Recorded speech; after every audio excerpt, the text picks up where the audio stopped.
Arkadaşlar duyuyor halla kरेंगे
So, hello friends, and welcome to today's session on Cover Story Pregnancy How to Make a Happy Journey.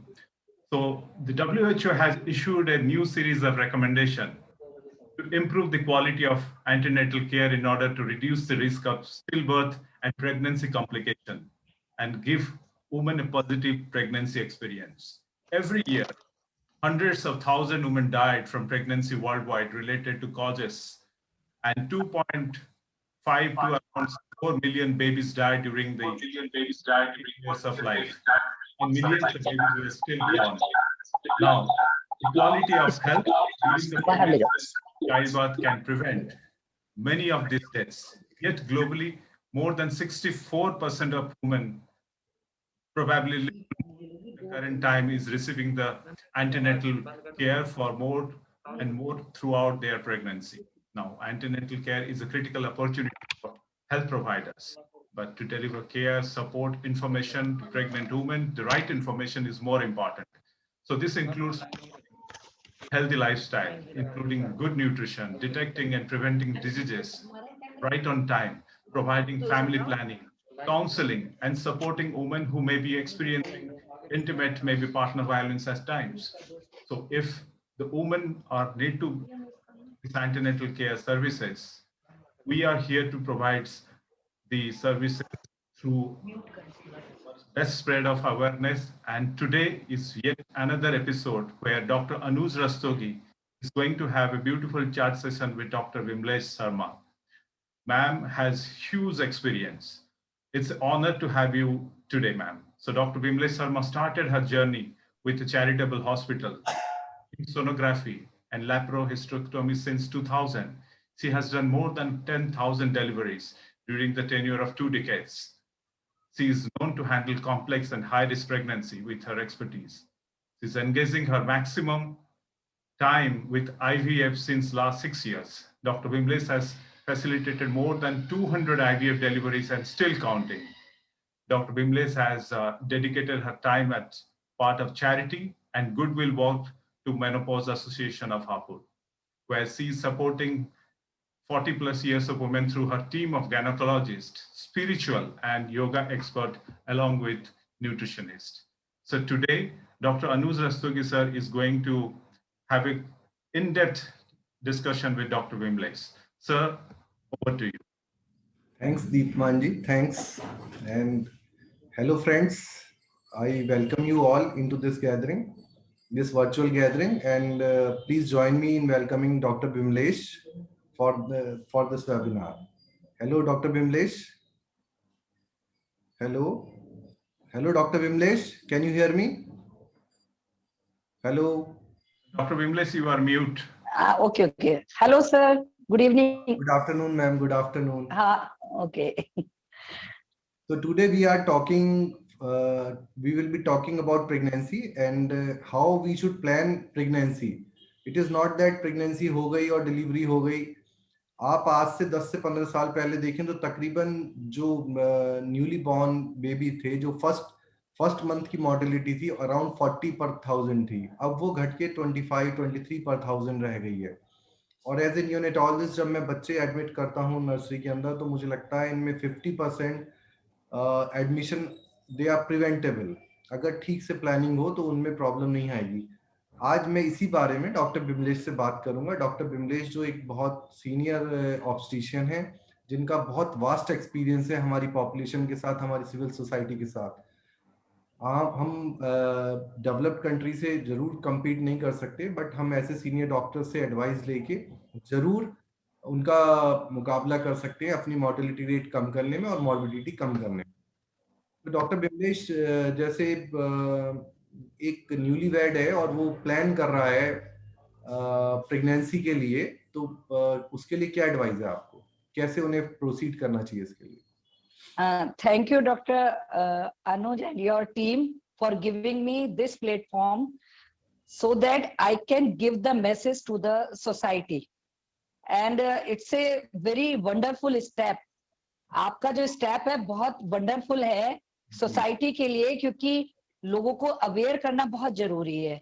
और जो myths हैं लोगों में regarding the pregnancy, regarding the doctors, तो I think जो आपका ये effort है, जो लिंक है between the society and A doctor, वो स्ट्रॉन्ग ही करेगा. और जो एक हम लोग की इमेज जो खराब हुई है पब्लिक में, उसको इम्प्रूव ही करेगा कि we are not always wrong.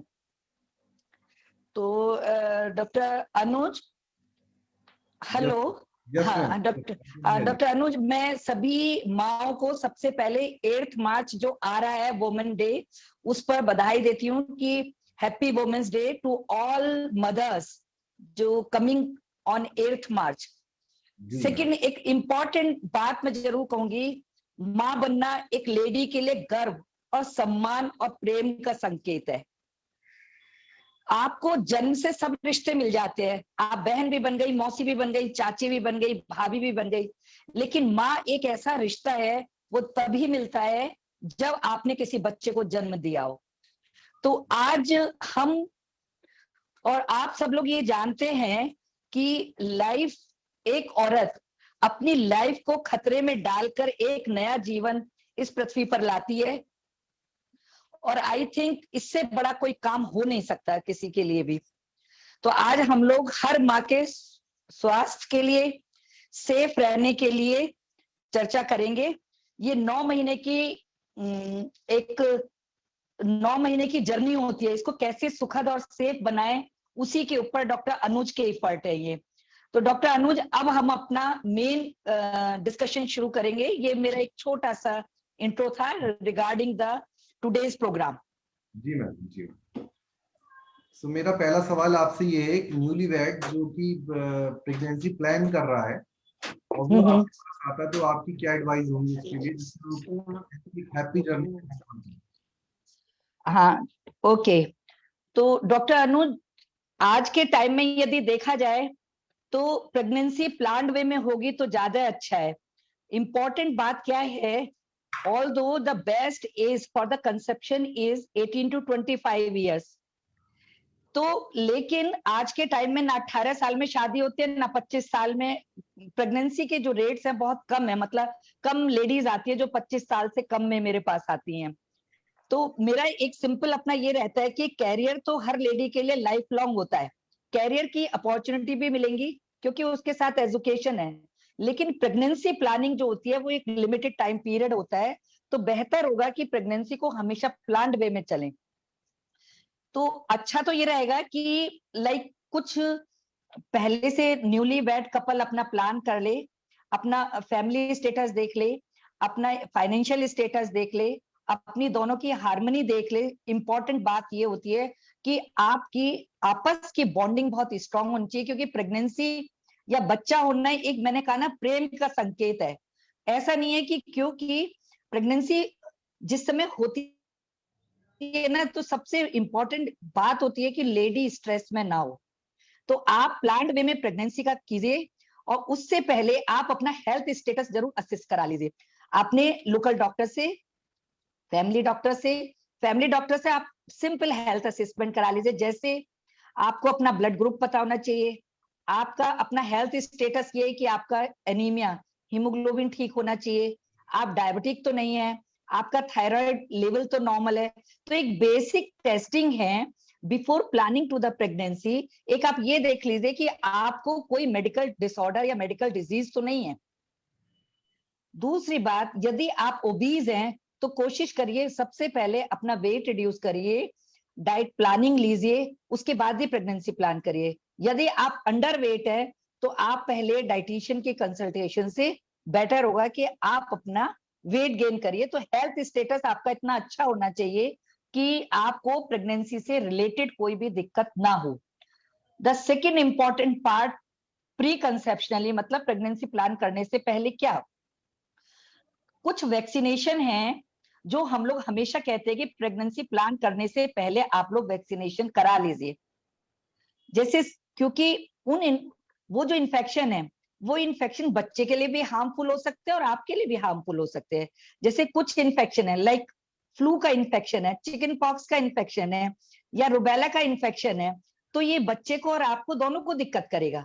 तो बेटर होगा कि प्रेगनेंसी प्लान करने से पहले आप अपने को ये जान लीजिए, क्या आप रुबेला के लिए वैक्सीनेटेड है, क्या आप फ्लू के लिए, आइडियली फ्लू का वैक्सीनेशन पूरी सोसाइटी में एवरी ईयर होना चाहिए। जब फ्लू का सीजन आने वाला है तो उससे 2-3 महीने पहले फ्लू का वैक्सीनेशन करा लेना चाहिए। इस बीच में यदि प्रेगनेंसी होती है बाद में, तो 6 मंथ के बाद आप एक और वैक्सीन लगवा लीजिए फ्लू की, तो वो बूस्टर की तरह भी काम करेगी और आपकी प्रेगनेंसी भी सेफ रहेगी और आप भी सेफ रहेंगे। थर्ड थिंग, हेपेटाइटिस बी का वैक्सीनेशन आप बिफोर प्रेगनेंसी, कैंसर सर्विक्स मतलब एचपीवी वैक्सीन, वो पहले करा लीजिए। और यदि आपको कोई हिस्ट्री है कि भाई आपको पास्ट में चिकन पॉक्स हुआ था, तो और आप बिल्कुल कंफर्म है कि आपको चिकन पॉक्स ही हुआ था, तो ठीक है, क्योंकि चिकन पॉक्स की इम्यूनिटी लाइफ लॉन्ग होती है लेडी को। अदरवाइज आप चिकन पॉक्स का वैक्सीनेशन प्रेगनेंसी प्लान करने से पहले करा लीजिए। तो ये मेरी रिकमेंडेशन होगी कि whenever you are planning for the pregnancy, तो before conception you should be vaccinated properly for chicken pox, rubella, HPV, hepatitis B and flu. Right ma'am, कुछ विटामिन भी देना चाहेंगी जैसे फॉलिक एसिड और iron? Yes, sir. Yes, sir. I always prefer to give, like if she is anemic, so I will prefer to give the iron preparation. Anything deficiency is there, like आजकल की society में बहुत ज्यादा जो मिल रहा है sir, hypothyroidism बहुत मिल रहा है, डायबिटीज बहुत मिल रहा है। तो उनका शुगर स्टेटस पता होना चाहिए। If there is family history of diabetes, तो I always prefer to do the HB1C to see the last 3 month status of the sugar level. And after excluding all these things, I always prefer to give folic acid 3 months prior to the conception. Very good. तो आपने बताया madam, जब ये newly wed couple आपके पास आए या new couple आया जो प्रेगनेंसी प्लान कर रहा है, वो अपना वेट कंट्रोल करे। वेट अगर कम है तो थोड़ा बढ़ाने की कोशिश करें प्रेगनेंसी से पहले, और ज्यादा है तो कम करने की कोशिश करें। और ब्लड प्रेशर चेक कराएं, शुगर चेक कराएं, हीमोग्लोबिन चेक कराएं। अगर हीमोग्लोबिन कम है तो हीमोग्लोबिन इलेक्ट्रोफोरेसिस कराएं, थायराइड कराएं, तब प्रेगनेंसी की तरफ बढ़ें। और प्रेग्नेंट होने से पहले 3 महीना पहले फॉलिक एसिड 400 माई का आपने बताया कि रोजाना लेना है, जिससे कि ब्रेन के अंदर या कोई स्पाइन के अंदर कुछ बीमारी हो जाती है, वो बीमारी ना हो। और Yes, sir. आपको अपना ब्लड ग्रुप पता होना चाहिए कि वो नेगेटिव है, पॉजिटिव है, क्या, ये आपने बताया। एक Yes, ऐसी, sir. अब एक फैमिली ऐसी आती है कि वो ये सब जानती नहीं है और वो प्रेग्नेंट हो गई है, तो उनके लिए क्या एडवाइस है आपकी? पहली बार प्रेग्नेंट हुई है लेडी। तो सबसे पहले तो हम सर ये देखेंगे कि कितनी वीक्स की प्रेगनेंसी है, कितने टाइम की उसकी प्रेगनेंसी है। Suppose as soon as she conceive, 10 दिन ऊपर हुए, 15 दिन ऊपर हुए, तब वो यदि मेरे पास आई है, तो I will do the full examination of that lady to exclude other कोई उसको मेडिकल डिजीज तो नहीं है। राइट। उसका ब्लड प्रेशर भी देखेंगे, एक बार चेस्ट ऑस्कल्टेट भी करेंगे, हार्ट भी उसका चेक करेंगे, कोई हार्ट डिजीज तो नहीं है।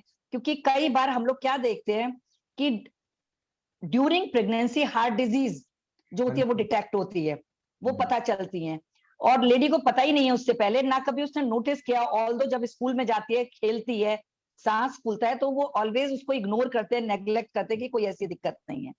पर हार्ट के प्रॉब्लम, चेस्ट के प्रॉब्लम, कुछ प्रॉब्लम्स ऐसी हैं कि जब प्रेग्नेंट लेडी होती है तभी वो मैनिफेस्ट करता है। तो फर्स्ट विजिट में हम लोग हमेशा उसका एक टोटल हेल्थ स्टेटस देखते हैं, कितना टाइम उसका ओवर हुआ है। अल्ट्रासाउंड एक एडवाइस जरूर करते भी हैं, क्योंकि हमें ये कंफर्म करना होता है कि प्रेगनेंसी यूट्राइन कैविटी में है या यूट्रस के बाहर है, प्रेगनेंसी अलाइव है या नहीं अलाइव है, क्योंकि ये बड़ा कॉमन कॉज है।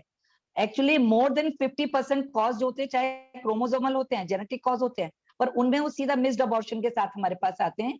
वो कहते हैं कि हमें तो कोई दिक्कत नहीं दी, हमें तो 2 महीने की प्रेगनेंसी है। जब हम अल्ट्रासाउंड करते हैं तो उसमें कार्डिक एक्टिविटी नहीं होती है, बच्चे की हार्ट बीट नहीं होती है। तो फर्स्ट विजिट में हमारा एक बेसिक हेल्थ असेसमेंट होता है, बेसिक इन्वेस्टिगेशंस होते हैं, जिसमें हम लोग एक एएनसी प्रोफाइल कराते हैं। एएनसी प्रोफाइल में हम लोग क्या कराते हैं, ABO-RH कराते हैं, G75 ब्लड शुगर कराते हैं, सारे वायरल मार्कर कराते हैं, HIV, HBS, HCV, VDRL, ये सब एक्सक्लूड करते हैं, और थायराइड एक्सक्लूड करते हैं, हाइपोथायराइडिज्म एक्सक्लूड करते हैं सर। तो these are the basic investigation जो हम लोग फर्स्ट विजिट में कराते हैं। If the pregnancy is of more than 15 days तो अल्ट्रासाउंड भी करते हैं। तो आपके एंड हिसाब वी से advise the folic acid from the very first visit. अच्छा, ओके ओके। फॉलिक एसिड अगर उसने नहीं लिया है तो आप देना शुरू कर देती हैं, और आयरन भी देना चाहेंगी ऐसे में आप, अगर उसका हीमोग्लोबिन कम है? सर फर्स्ट 3 मंथ में भी यूज मतलब अवॉइड करते हैं हम लोग, आफ्टर 3 फॉलिक मंथ। एसिड देते हैं, और विटामिन तो डी फर्स्ट 3 वगैरह? मंथ में हम सर फर्स्ट विटामिन 3 मंथ तो हम लोग केवल फॉलिक एसिड, विटामिन डी मैं प्री कंसेप्शनल प्रीफर करती हूँ, बट फर्स्ट 3 मंथ में, क्योंकि इनका कुछ रिपोर्टेड नहीं है कि कोई टेरेटोजेनिक इफेक्ट तो नहीं है, किसी की स्टडी नहीं है कि फर्स्ट 3 मंथ में हम दे सकते हैं या नहीं दे सकते। ऑल्दो मतलब मैं उसको जरूर प्रेशराइज करती हूँ डाइट के ऊपर, diet and life style modification, I always stress on this. Proper sleep, proper drinking water, these are the basic things, क्योंकि प्रेगनेंसी एक नॉर्मल थिंग है, नॉर्मल फिजियोलॉजी है, it's not a disease. why the ladies are taking it like a disease?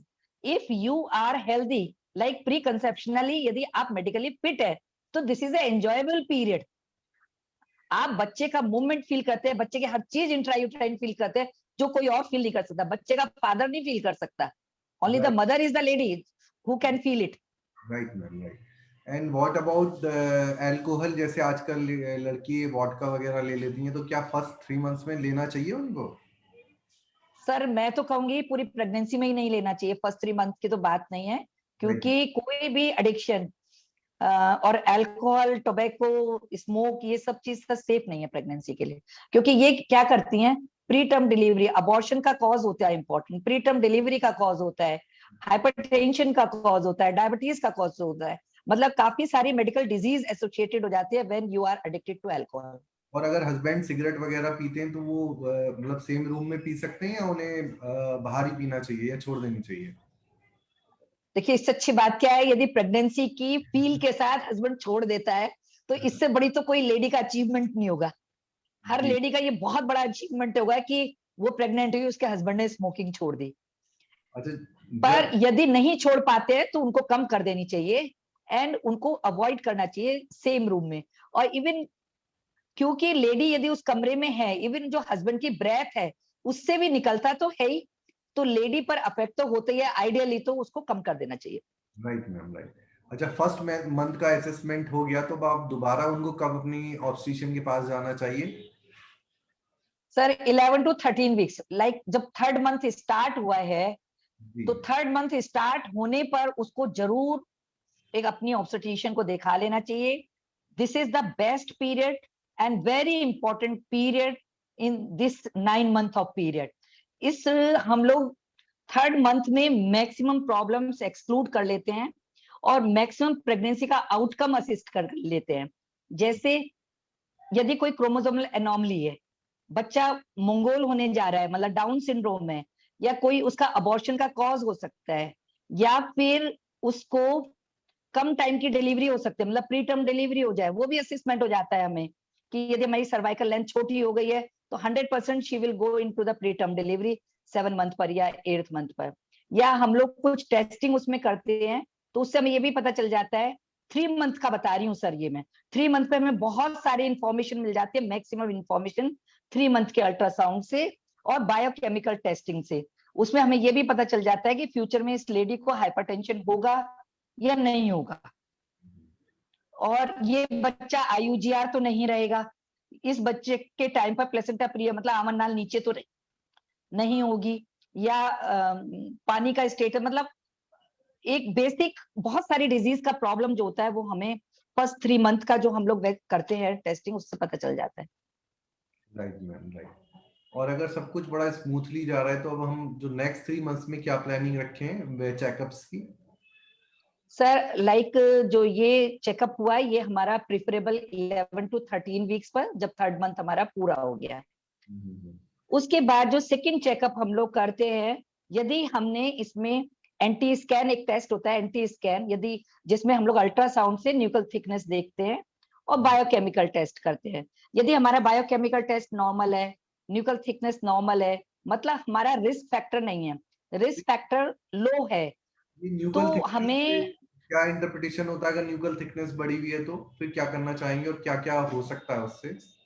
Sir chromosomal problems के chances ज्यादा हो जाते हैं, down syndrome है, पेटेटो सिंड्रोम है, एडवर्ड सिंड्रोम है, या ये टर्नर सिंड्रोम है, या सेक्स लिंक एबनॉर्मलिटी है। कहने का मतलब ये कि एबनॉर्मल बच्चा ये ओके। अबॉर्ट भी कर सकता है मीनवाइल, या पैदा होता है तो अब मेंटली रिटार्डेड बच्चा होगा। दूसरा, इन बच्चों में हार्ट डिजीज के चांसेस बहुत ज्यादा होते हैं यदि न्यूक्लियर थिकनेस बढ़ी हुई है। तो इसको फिर फर्दर टेस्ट करते हैं मैम, या ऐसे सीधा अबॉर्ट कर देते हैं?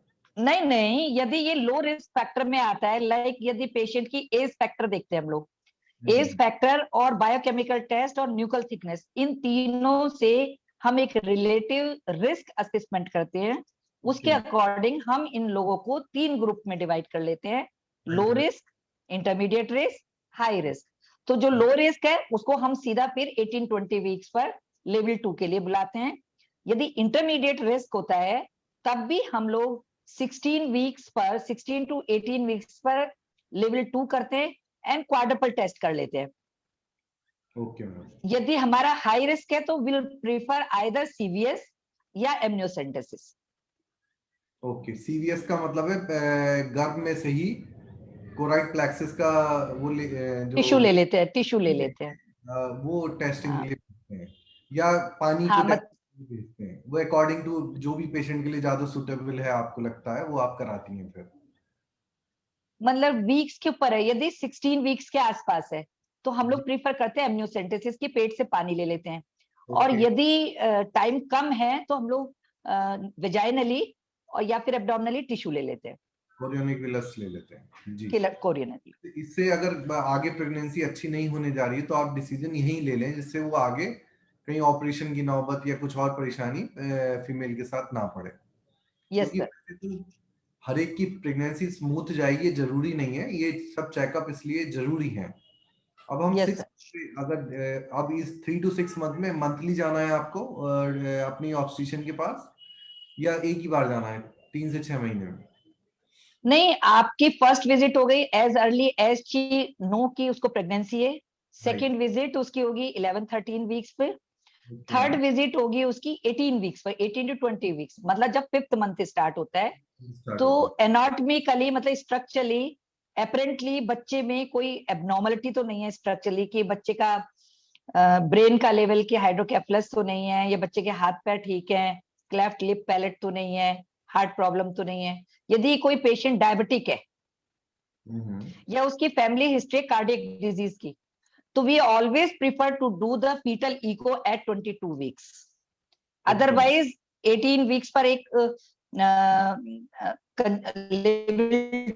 अल्ट्रासाउंड होता है जिसमें हम कंजेनिटल एनोमली एक्सक्लूड करते हैं, और जो डायबिटिक प्रेगनेंसी या हिस्ट्री वाइज है या तो उनमें हम लोग फीटल इको कराते हैं 22 वीक्स।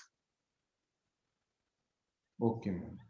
और अगर फिर उसके बाद नेक्स्ट प्लान क्या होता है जब यहाँ तक सही आ गए, 20-22 हफ्ते हो गए तो और सर आपने 7 मंथ पे हम लोग ये देखते हैं, ग्रोथ स्कैन एक करा लेते हैं कि बच्चे की ग्रोथ जो है, जो बहुत इंपॉर्टेंट फैक्टर है, क्योंकि 5 मंथ तक बच्चे की पूरी एनाटॉमी बन गई, बच्चा पूरा बन गया, बच्चे के हाथ पैर दिमाग सब कुछ बन गया। अब बच्चे की ग्रोथ होनी है, तो अब हमें ये देखना है कि बच्चे का जितना पीरियड था उस हिसाब से बच्चा की ग्रोथ नॉर्मल हो रही है, ज्यादा है या कम है। तो जो एक्शन होगा, हमारा एक्शन प्लान होगा, वो ग्रोथ स्कैन के अकॉर्डिंग होगा, और लाइकर स्टेटस। इसके साथ साथ जो राइट। इंपॉर्टेंट बात होता है सर, कि ज्यादातर प्रेगनेंसी 5-6 मंथ तक बिल्कुल नॉर्मल चलती है। जो ओके मैम। दिक्कत आती है हमें 6 मंथ के बाद आती है, कि जैसे राइट। उनका ब्लड प्रेशर बढ़ना शुरू हो गया या शुगर बढ़नी शुरू हो गई। अल्ट्रासाउंड से तो हमें एक बेसिक असेसमेंट पता चल जाता है। कभी कभी तो सर ऐसा भी हुआ है कि लाइक जो ग्रोथ 7 मंथ पे हमने बुलाया, तो उसकी ग्रोथ हमें लगा कि कॉरेस्पॉन्ड नहीं कर रही पीरियड को। तब हम सोचते कि क्या क्या कारण हो सकते हैं कि ग्रोथ क्यों नहीं बढ़ रही है। तो ऐसे पेशेंट में कई बार ब्लड प्रेशर जो केवल माइल्ड, बहुत बॉर्डर लाइन, मतलब हल्का सा बीपी बढ़ा है, तो कहने का मतलब है कि वो टाइम पीरियड होता है जिसको हमें पिकअप करना है कि अब इस लेडी का बीपी बढ़ने लगा है, इसीलिए ये ग्रोथ के ऊपर अफेक्ट कर रहा है। मतलब उससे माँ का खाया पिया बच्चे को नहीं लगेगा अगर ब्लड प्रेशर बढ़ गया। मैं अगर सिंपल शब्दों में समझूं तो जो माँ न्यूट्रिशन ले रही है वो बच्चे की ग्रोथ में नहीं लग रहा है अगर ब्लड प्रेशर बढ़ गया। तो क्या ऐसा है कि किसी का ब्लड प्रेशर मान लो 130/90 हो गया, 140/90 हो गया, तो क्या उससे भी आगे बढ़ जाएगा? क्या अचानक से और तेज बढ़ सकता है? क्या उसे रेगुलर ब्लड प्रेशर चेक कराना होगा? क्या उसे यूरिन भी चेक कराना होगा? क्या उसकी प्लानिंग रहेगी? क्योंकि बहुत से लोग समझते हैं ब्लड प्रेशर सही है, फिर दोबारा वो ब्लड प्रेशर ही चेक नहीं कराते। हम्म। आज की तारीख में अगर किसी का बच्चा नहीं पनप रहा तो जितनी मेरी नॉलेज है उनके घर पे बीपी इंस्ट्रूमेंट होना चाहिए जिसमें वो 3 दिन में 4 बार खुद बीपी नापे और हफ्ते में 1 बार वो अपनी ऑब्स्टिशियन को जाके बीपी चेक कराएं और चेक कराएं।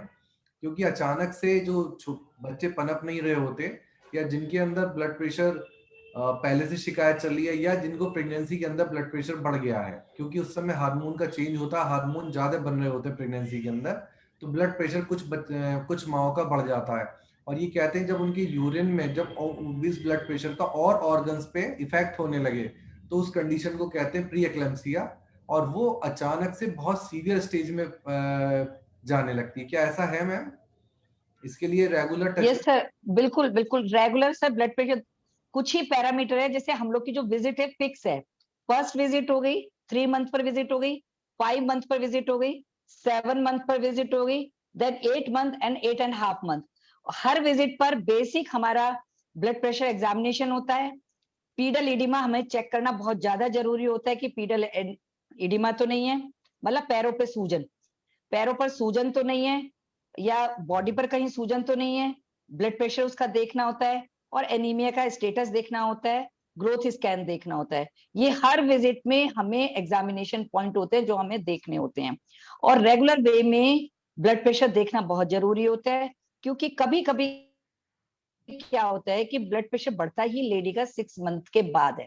और जैसे आपने कहा 140/90, 140/92, या कई बार क्या होता है जो बेसल, सपोज किसी का प्री प्रेगनेंसी या फर्स्ट विजिट पर ब्लड प्रेशर 110/70 है, 110/70 यदि उसका ब्लड प्रेशर है फर्स्ट विजिट पर, और वो पेशेंट मेरे पास 5 मंथ पर आ रही है और 6 मंथ पर आ रही है, और उस समय उसका बीपी सपोज 140/84, 86 है, तो उसको भी मैं राइजिंग टाइटर मान के चलूंगी। ओके। मतलब ये मेरे लिए अलार्मिंग है, ये मेरे लिए अलार्मिंग है। ऑल्दो यदि ब्रॉडली देखा जाए नॉर्मल रेंज है, लेकिन उसका बेसल बीपी क्या था, हमें उससे असेस करना है कि फर्स्ट विजिट में उसका बीपी क्या था। या जो उसका ग्रोथ स्कैन हम देखते हैं, लेडी का वेट गेन देखते हैं, तो फर्स्ट विजिट पे वेट क्या था, और हर विजिट पे कितना वेट गेन कर रही है लेडी। ओके तो ब्लड मैम। प्रेशर हमें अर्ली डिटेक्ट करना है कि कब बढ़ना शुरू हुआ। पर इस तरीके के भी केसेस होते हैं कि कई बार पूरे 8 मंथ तक किसी का बीपी नहीं बढ़ता, नॉर्मल रेंज में होता है 8.5 मंथ तक, और सडनली उसका 8.5 महीने पर बीपी हो जाता है 160/110 या 170/110। और कभी कभी ऐसा भी हुआ है कि 8 महीने तक नॉर्मल बीपी पर वो रही है लेडी, और 8.5-9 महीने पर वो मेरे पास आती है कि मेरा बच्चा नहीं घूम रहा है, और हम लोग देखते हैं कि बच्चा एक्सपायर हो चुका है पेट के अंदर, और उस समय उसका ब्लड प्रेशर होता है 170/110। ओके। तो blood pressure very regularly lady को चेक करा लेना चाहिए, खुद कर आज ले, नियर बाय प्लेस पर करा ले, और डॉक्टर तो करेगा ही सर। आजकल ऑटोमेटिक मशीन मिलती हैं और बहुत सस्ती भी हैं वो। इतना तो आप अपने घर पे रख के भी दिन में 4 बार बीपी चेक कर ही सकते हैं 6 महीने के बाद, कि अचानक से अगर बीपी बढ़ने लगे तो राइट टाइम आप डॉक्टर पे पहुंच जाएं। और हफ्ते में और 10 दिन में अगर आपका बच्चा नहीं बढ़ रहा है तो अपने बीपी पे जरूर ध्यान रखें। शायद यही मैसेज है आपका।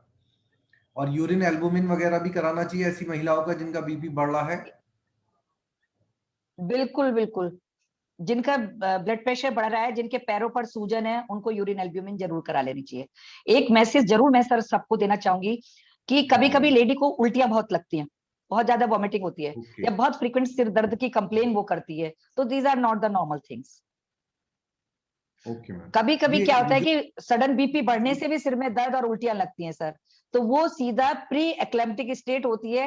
कई बार मेरे पास 6.5 महीने और 7 महीने की पेशेंट आती है बिल्कुल फ्रैंक एक्लेम्शिया में। तो ये उन लोग के लिए बड़ा अलार्मिंग मतलब साइन होता है कि यदि उनको चेस्ट में पेन हो रहा है, सिर में दर्द है, उल्टियां बहुत आ रही हैं, तो एक बार जरूर गायनेकोलॉजिस्ट से डिस्कस कर लेना सिर चाहिए दर्द सर। अगर प्रेगनेंसी के अंदर सिर दर्द हो रहा है खासकर 6 महीने के बाद, तो उसे थोड़ा सीरियसली लेना चाहिए। लेना चाहिए, यस सर। उसे ऐसे क्रोसिन वगैरह खा के टालना नहीं चाहिए। तो यस आपकी सर। बात से मुझे लगा ब्लड प्रेशर तो बहुत ही जरूरी है और रेगुलर मॉनिटरिंग होनी चाहिए। और बिल्कुल सर। आजकल क्योंकि IUDR अभी किसी ने चैट बॉक्स में भी डाला है, मेरा बच्चा 31 32 33 हफ्ते पे 1.5 किलो के करीब का है, 1 किलो 500 ग्राम का है। तो बच्चा निश्चित रूप से उतनी ग्रोथ नहीं कर रहा है जितनी ग्रोथ करनी चाहिए। तो उन्हें जरूर मेरे ख्याल से अपनी ऑब्स्टेट्रिशियन को फौरन दिखाना चाहिए और चेक कराना चाहिए क्या हो रहा है। और ब्लड प्रेशर एक ऐसी इमरजेंसी आप जो कि मैनेजेबल है और मतलब उसमें लेडी डॉक्टर अपने पेशेंट को वार्निंग साइन बताती हैं कि भाई अचानक से अंधेरा आ जाए, डबल दिखने लगे, सिर में दर्द बहुत हो जाए, सांस फूलने लगे, तो आप तुरंत उससे पहले ही एक्शन कर सकते हैं। ये नहीं तो ये माँ और बच्चे दोनों के लिए खतरनाक हो सकता है। अभी 2 दिन पहले ही एक यहाँ शहर की जो मेरठ में ही एक फैमिली है जो मेरे से रिलेटेड थी, उन्होंने बताया उनकी डॉटर इन लॉ का बीपी ठीक ठीक था और ऐसा नहीं लग रहा था वो एकदम शूट करेगा। कल उसका बीपी शूट कर गया। कलर डॉपलर में बहुत सारे चेंजेस नहीं थे, मगर आज उसका बीपी और ज्यादा शूट कर गया और दवाई देते देते भी शूट कर गया। और सुबह उसके सिर में बहुत जबरदस्त दर्द हो गया। तो तभी उस बच्चे को निकालना पड़ा जो कि ग्रोथ रेस्ट्रिक्टेड बच्चा था और वो जाते ही CPAP पे चला गया।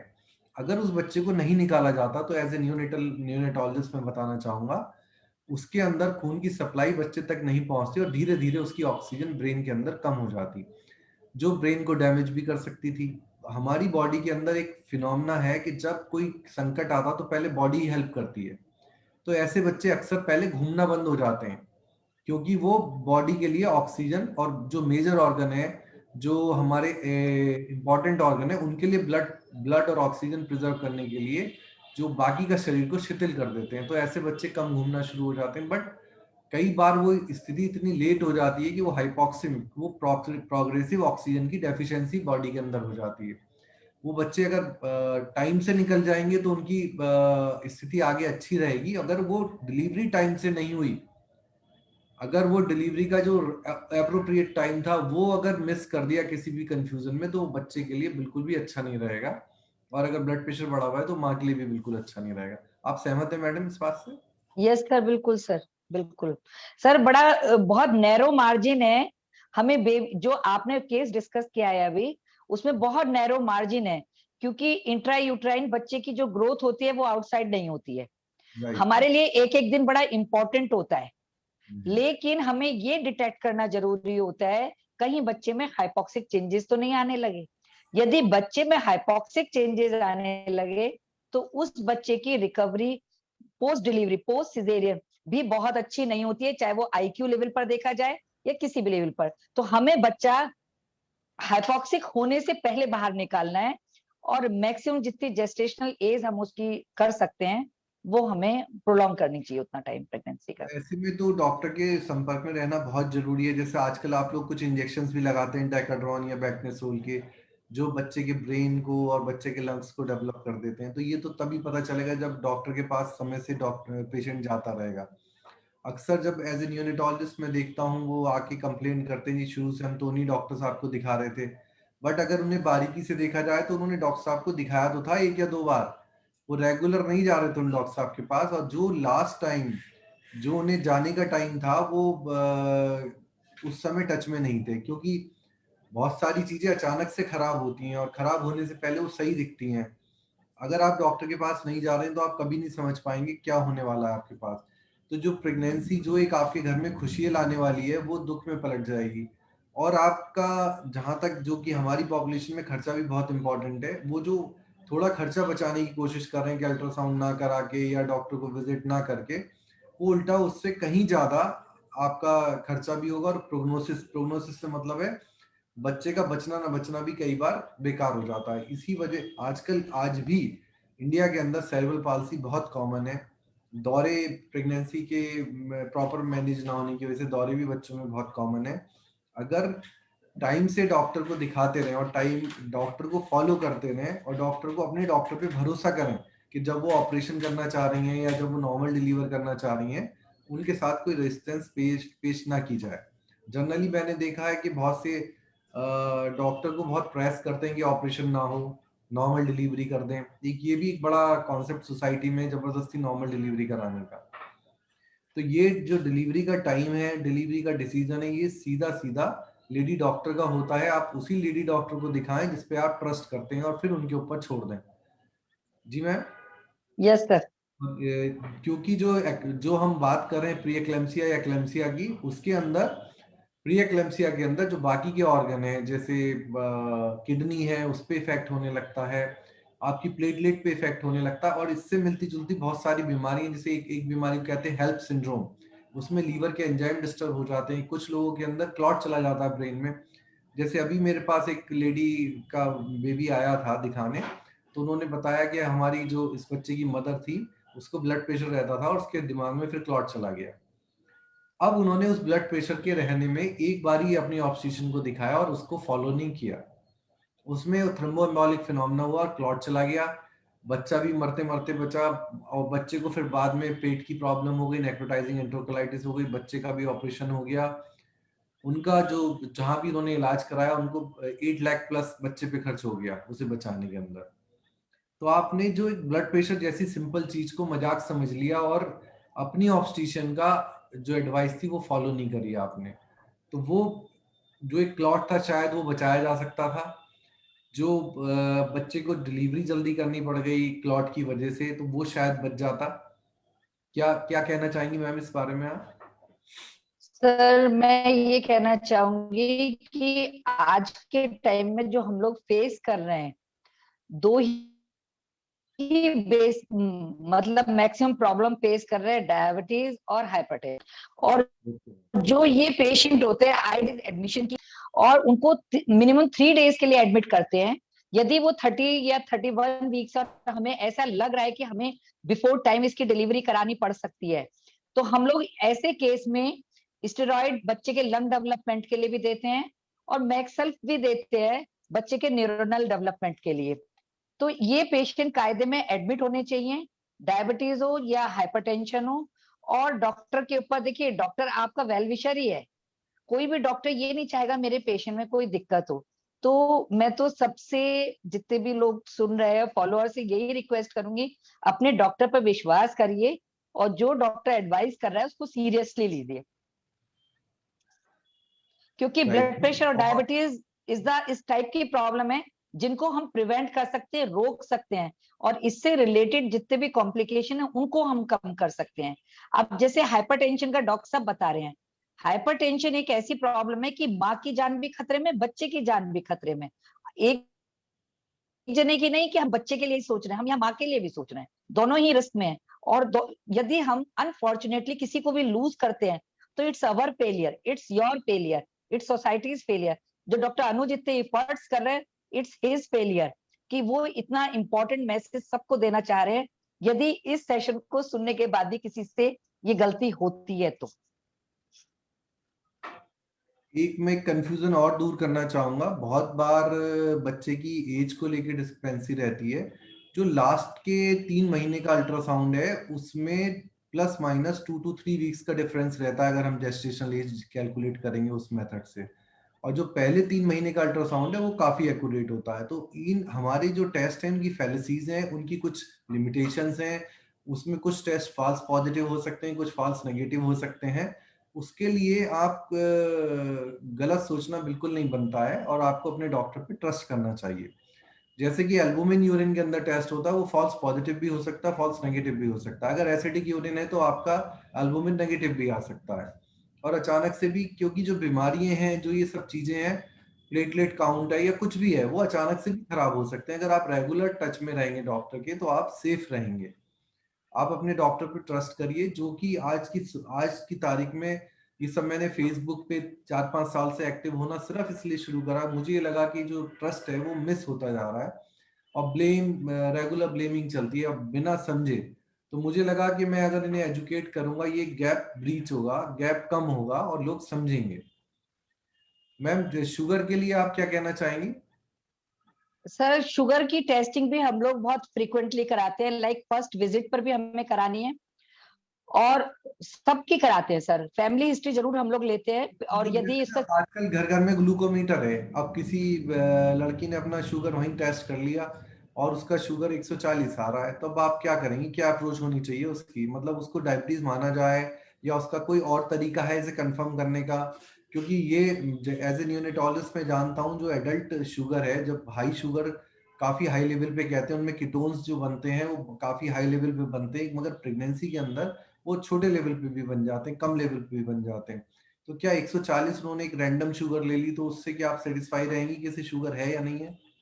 सर, बट मैं ये जरूर कहूंगी कि ये कार्बोहाइड्रेट मेटाबॉलिज्म डिसफंक्शन है, इसको हम नॉर्मल नहीं मानेंगे, पर it can be controlled with diet. She should be cautious, उसको कॉशियस रहना चाहिए कि मेरा शुगर इस प्रेगनेंसी में किसी भी समय बढ़ सकता है। तो जो हम लोग बुलाते हैं पेशेंट को, तो हम फर्स्ट विजिट पर एक टेस्ट यही करते हैं कि एक उसको 75 ग्राम ग्लूकोज पिला के और उसके 2 घंटे बाद शुगर टेस्ट करते हैं। यदि उसकी शुगर 130 से ज्यादा है तो हमें अलर्ट होना पड़ता है कि किसी भी समय ये पेशेंट हाइपरग्लाइसीमिया में जा सकती है और मैक्रोसोमिया या मतलब शुगर मेटाबॉलिज्म से रिलेटेड कॉम्प्लिकेशन फेस कर सकती है। तो अच्छा ये जी, उसके लिए अलार्मिंग साइन है। अक्सर क्या होता है कि शुगर बड़ी भी होने से और शुगर कंट्रोल ना होने से बच्चे का साइज बढ़ जाता है, उसमें इंसुलिन इतना डिस्टर्ब हो जाता है, जो डिलीवरी शायद नॉर्मल हो सकती थी, वो फिर या तो ऑपरेशन से होती है या बच्चा फंस जाता है, जो उसके ब्रेन पे इफेक्ट हो जाता है। तो शुगर एक ऐसा इंडिकेशन है जो अगर आप टाइम से कंट्रोल कर लेंगे, और मैं अगर और डेप्थ से बताऊं, तो ऐसे बच्चों का हार्ट की जो वॉल है वो बहुत मोटी हो जाती है, उनका जो सेप्टम है हार्ट का वो मोटा हो जाता है, उनका जो कोलन है, जो बड़ी आंत है, वो कई बार छोटी हो जाती है, कुछ बच्चों के ब्रेन में भी कमी हो जाती है। तो डायबिटीज एक सिंपल बीमारी नहीं है प्रेगनेंसी के अंदर कि आप कुछ भी उसको कोई हर्बल मेडिसिन लेके कंट्रोल करने की कोशिश करें या डॉक्टर की एडवाइस को फॉलो ना करें। जी ma'am. Yes sir. Sir diabetes is very simple and very complicating.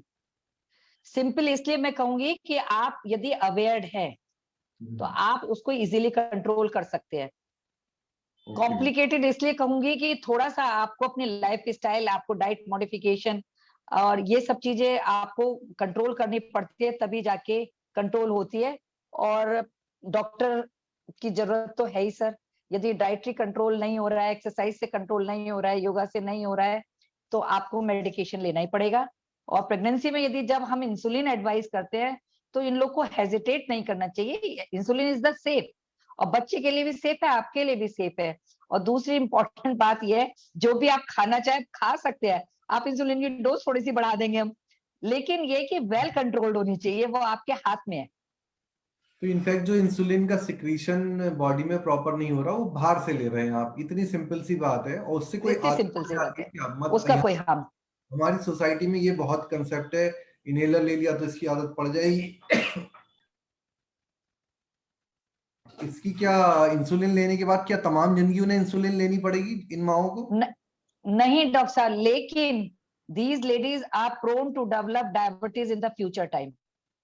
Jin ladies को प्रेगनेंसी के टाइम पर शुगर मतलब मेटाबॉलिज्म डिस्टर्ब होता है या जिनका शुगर लेवल बढ़ता है, तो डिलीवरी के बाद तो शुगर नॉर्मल आ जाएगी, लेकिन these ladies are very prone to develop, very sensitive to develop diabetes in the future time after the age of or at the age of 40.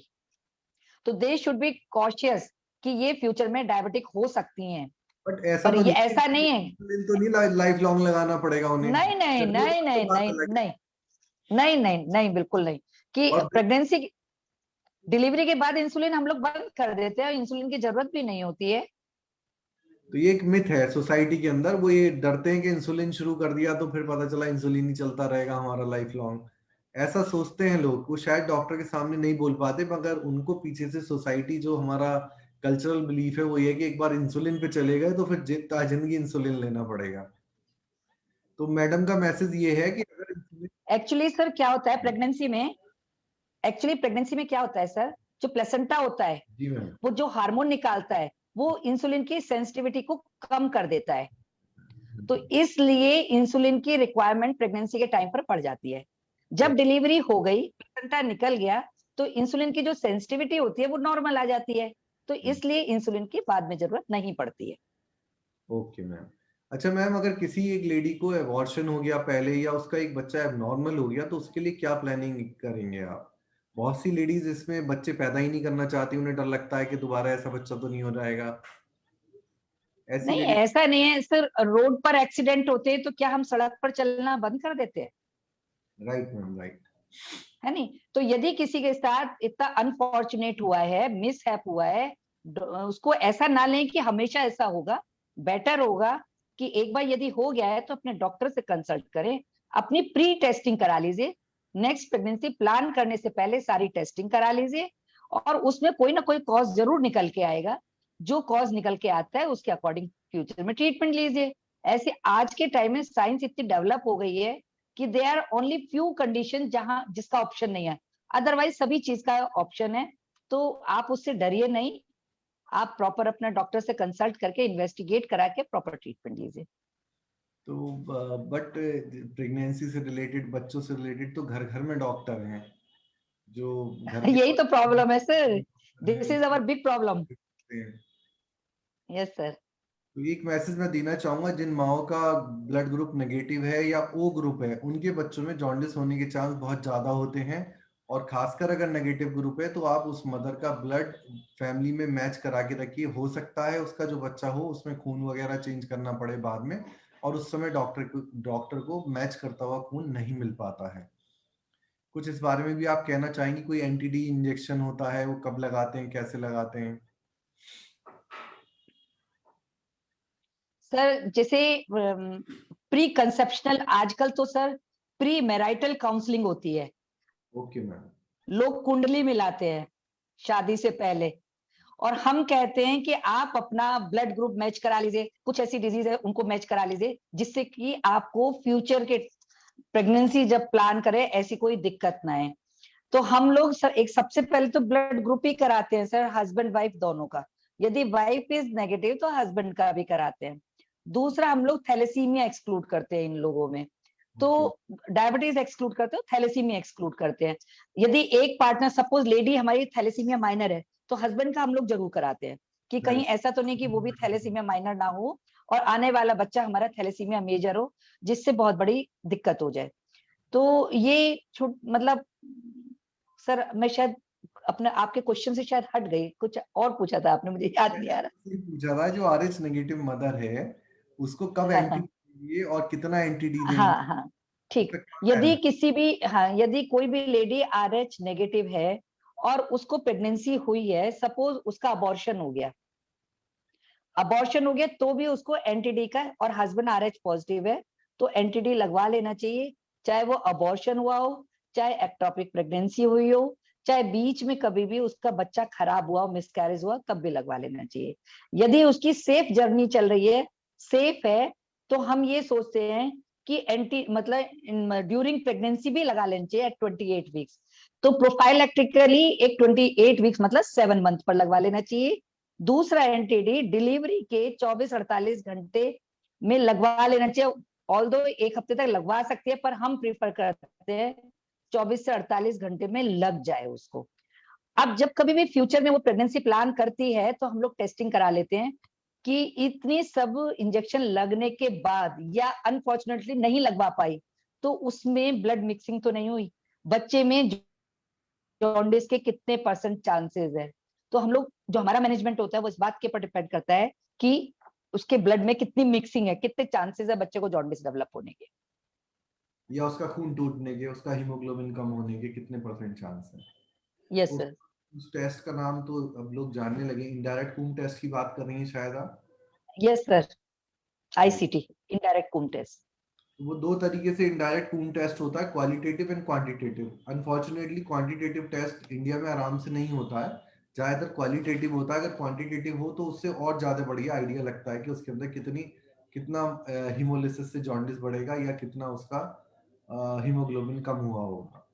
तो टाइम से और भी कोई मैडम, काफी टाइम ले लिया मैंने आपका, कोई और एडवाइस देना चाहेंगी आप सर इन लोगों का हमारे। हम लोग ना नहीं नहीं, कई बार हम लोग इन लोग को ना सर बहुत फ्रीक्वेंट अल्ट्रासाउंड करते हैं, एमसीवी अल्ट्रासाउंड से भी हमें पता चल जाता है कि ये बच्चे कितना अफेक्ट होने जा रहे हैं। तो जिस समय हमें ये लगता है कि बच्चे में एनीमिया डेवलप होने लगा है और बच्चे की अभी लंग मैच्योरिटी नहीं हुई होगी, तो हम लोग डिसीजन इंट्रायूट्राइन ट्रांसफ्यूजन जो आप कराते हैं हम लोग फीटल मेडिसिन वालों से, या हम लोग उसकी डिलीवरी ऐसे प्लान करते हैं कि डिलीवर होके उसका चांसेस एक्सचेंज ट्रांसफ्यूजन या ब्लड बदलने की चांसेस है, तो जैसे हम आप लोगों से कोऑर्डिनेट पहले से कर लेते हैं और डिलीवर होते ही बच्चा हम लोग जो टर्शियरी लेवल की नर्सरी है उसमें शिफ्ट करा देते हैं। उस ऐसे बच्चों को हम एक IVIG नाम का इंजेक्शन है, पैदा होते ही दे देते हैं, चाहे जॉन्डिस उस समय कम भी हो, तो उनकी जो एंटीबॉडीज हैं वो ब्लॉक कर देते हैं कि जिससे उन बच्चों का ब्लड ना टूटे या जॉन्डिस उनकी इतनी ज्यादा ना बढ़े। आज की तारीख में जैसे जहां मैं काम करता हूँ जसवंत राय स्पेशलिटी में, वहाँ हमारे पास ब्ली ब्लैंकेट और बहुत स्पेशल लाइट हैं जिसमें हम पूरी कोशिश करते हैं, अगर टाइम से बच्चा आ जाए, कि उसकी जॉन्डिस इतनी ना बढ़े कि उसका खून चेंज करना पड़े। बट अनफॉर्चुनेटली बच्चे थर्ड और फोर्थ डे आते हैं जब तक उनकी जॉन्डिस बिगड़ गई होती है, फिर हमारे पास खून चेंज करने के अलावा कोई चारा नहीं रहता। और जॉन्डिस बहुत खराब हो जाए तो बच्चे के कान डैमेज हो सकते हैं या उसका ब्रेन डैमेज हो सकता है। ब्रेन के अंदर जहां नसों का गुच्छा है उसे कहते हैं बेसल गैंग्लिया, वहां पे जाके बिलिरुबिन डिपॉजिट हो जाता है और बेसल गैंग्लिया को डैमेज कर देता है।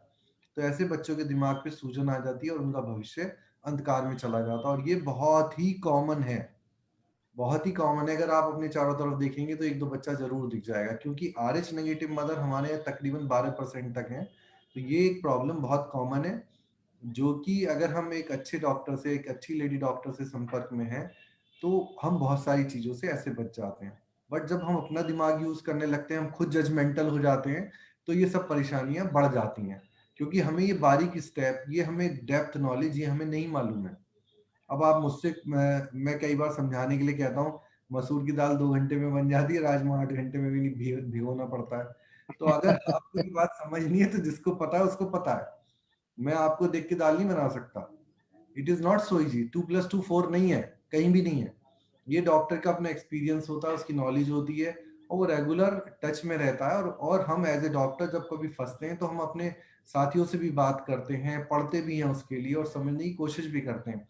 बट ये तभी संभव है जब एक फैमिली उस डॉक्टर के अंदर ट्रस्ट रखे और उसके पास रेगुलर जाए, जब वो बुलाए उसके पास जाए। अल्ट्रासाउंड को लेके बड़ी कंट्रोवर्सी रहती है कि बार बार अल्ट्रासाउंड करा देते हैं, खासकर जो IUGR बच्चे हैं जिनका कलर डॉपलर खराब आ रहा है, तो उसमें तो हमें कई बार हर तीसरे दिन, हर दूसरे दिन भी कलर डॉपलर कराना हो सकता है, क्योंकि हम डिलीवरी का टाइम बिल्कुल एप्रोप्रिएट चाहते हैं। हम नहीं चाहते बच्चे के अंदर ऑक्सीजन की कमी हो और वो पेट के अंदर पड़ा रहे और जब पता चले जब उसको डैमेज हो जाए।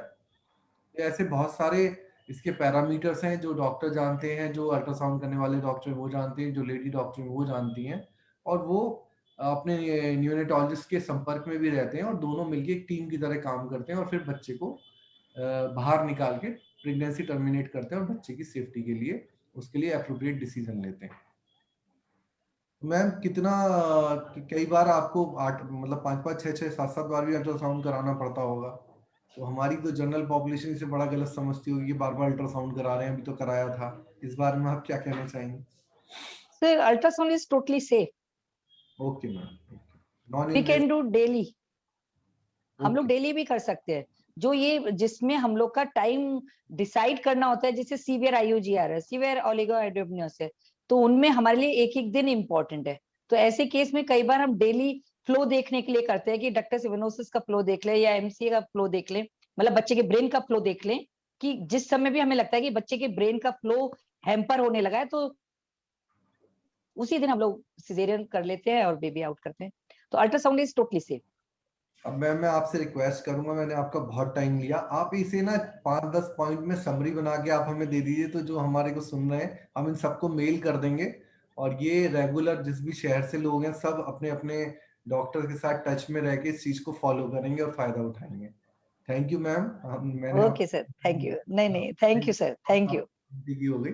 थैंक यू, नमस्कार मैम। थैंक यू, नमस्कार सर। Thank you.